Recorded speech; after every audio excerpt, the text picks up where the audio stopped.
strong feelings about poetry, not only as an editor, but about the responsibility of the poet. And a couple of years ago, I read at the VCP directors get-together, Hootenanny, and somebody posted a comment about my reading.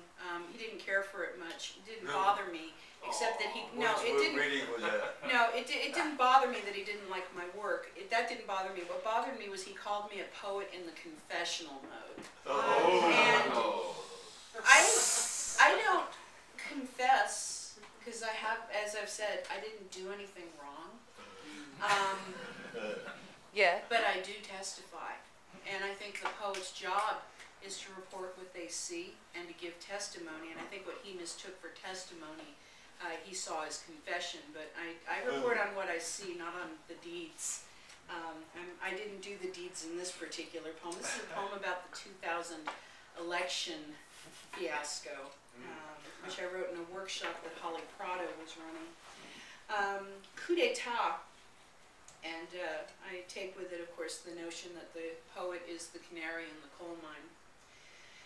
No one has bothered with the canary. No one has delivered to her the news that the groaning, cracking, and shuddering she hears is not the friendly sound of the cage preparing to open. What awaits her when the din from back east and the rapine tropical south is quelled will not be the opportunity for flight.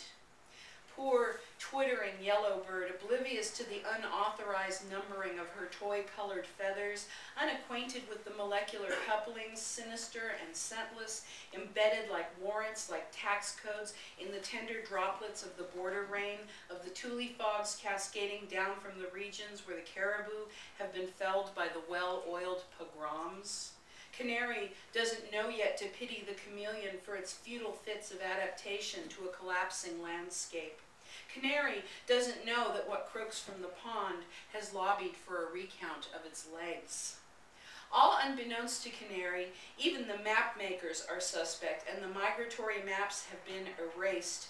There remain only topographies of the official story and the dry, plump, pale hands passing blueprints for the apocalypse from pocket to pocket on small strips of paper, the fresh faces minted just slightly to the right of center.